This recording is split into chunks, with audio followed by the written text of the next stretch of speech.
Hello നമസ്കാരം. ആയിരക്കണക്കിന് ആളുകൾ ഒരു വർഷം ലോകത്താകമാനം റോഡ് റേജ് അഥവാ റോഡിലുണ്ടാകുന്ന കലി കൊണ്ട്, ഇപ്പോൾ റോഡ് ട്രാഫിക് ബ്ലോക്ക്, മറ്റുള്ളവരും മോശമായിട്ട് വാഹനം ഓടിക്കുന്നു, നിയമം തെറ്റിച്ച് വാഹനം ഓടിക്കുന്നു, അപ്പോൾ നമ്മളുടെ രക്തം തിളയ്ക്കും. അങ്ങനെയുള്ള പ്രശ്നങ്ങൾ കൊണ്ട് ആയിരക്കണക്കിന് ആളുകൾ ലോകത്ത് മൊത്തം വാഹനം ഓടിച്ച് മരിക്കുന്നുണ്ട്. നമ്മൾ റോഡിൽ വാഹനം ഓടിക്കുമ്പോൾ നമ്മളുടെ മാനസികാവസ്ഥ അനുസരിച്ച് നമ്മളെ നാലായി തരംതിരിക്കുക. ഒന്ന്, നമ്മൾ പരമാവധി നിയമം പാലിച്ച് വണ്ടി ഓടിക്കുന്നു, എന്നാൽ മറ്റുള്ളവർ നിയമം പാലിക്കാതെ വണ്ടി ഓടിക്കുമ്പോൾ നമ്മൾക്ക് വല്ലാത്ത അമർഷവും കലിയും അവർക്കിട്ട് രണ്ട് തല്ലു കൊടുക്കണം എന്നൊക്കെ തോന്നുന്നൊരവസ്ഥയുണ്ട്. ഭൂരിപക്ഷം ആളുകളും ആ ഗണത്തിൽപ്പെടുന്ന ആളുകളാണ് എന്ന് ഞാൻ വിശ്വസിക്കുന്നു. ഉദാഹരണത്തിന്, നമ്മളൊരു ട്രാഫിക് ബ്ലോക്കിൽ ക്യൂവിൽ കിടക്കുന്നു. നമ്മളെല്ലാവരെയും വിഡ്ഢികളാക്കിക്കൊണ്ട് ഒരാൾ നമ്മളെ ഓവർടേക്ക് ചെയ്ത് പോകുമ്പോൾ വണ്ടിയിൽ നിന്ന് ഇറങ്ങി അവൻ്റെ ഒരു തല്ലു കൊടുക്കണമെന്നോ ആ വണ്ടി തടയണമെന്നോ ഒരു കല്ല് വെച്ച് എറിയണമെന്നോ ആഗ്രഹിക്കുന്ന ആളുകളാണ് ഭൂരിപക്ഷം ആളുകൾ.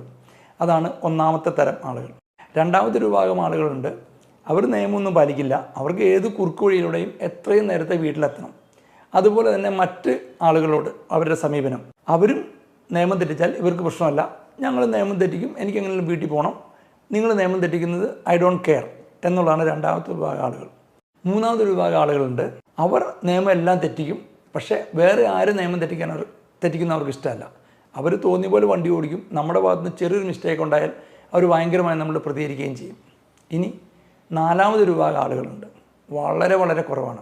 നമ്മൾ കൃത്യമായ നിയമം പാലിക്കുകയും മറ്റുള്ളവർ നിയമം പാലിച്ചാലും പാലിച്ചില്ലെങ്കിലും അവരുടെ പെരുമാറ്റം നമ്മളുടെ പ്രതികരണത്തെയോ നമ്മുടെ ചിന്തയെയോ ഒരു രീതിയിലും ബാധിക്കാത്ത രീതിയിൽ നമ്മൾ വളരെ കൂളായി ഏത് സാഹചര്യത്തെയും അഭിമുഖീകരിക്കുകയും ചെയ്യും. നമ്മൾ അങ്ങനത്തെ ഒരു ഡ്രൈവറാണ് ആകേണ്ടത്. ഭൂരിപക്ഷം ആളുകളും ഞാൻ ഈ പറഞ്ഞതുപോലെ നിയമം പാലിക്കാൻ ആഗ്രഹിക്കുകയും എന്നാൽ മറ്റുള്ളവർ നിയമം പാലിക്കാതിരിക്കുമ്പോൾ അവരോട് ശക്തമായി മാനസികമായി വിയോജിക്കുകയും ചെയ്യുന്ന ആളുകളാണ്. അതുകൊണ്ടുണ്ടാകുന്നൊരു കുഴപ്പം, ഒരുപക്ഷെ അത് അഗ്രഷനിലേക്ക് പോവാം, റോഡ് റേജിലേക്ക് പോവാം, റോഡിൽ അടിയുണ്ടാവാം.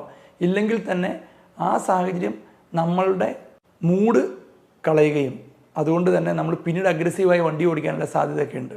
റോഡിൽ മറ്റുള്ളവർ എങ്ങനെ പ്രവർത്തിച്ചാലും നമ്മളോട് എങ്ങനെ പ്രതികരിച്ചാലും നമ്മളുടെ മാനസികാവസ്ഥ നമ്മളുടെ നിയന്ത്രണത്തിലാണ്. ഇങ്ങനെയുള്ള പ്രവർത്തനങ്ങൾ ഒരു കാരണവശാലും നമ്മളുടെ ഡ്രൈവിങ്ങിനെയോ ബോധത്തെയോ ഒരു രീതിയിലും ബാധിക്കാൻ പാടില്ല.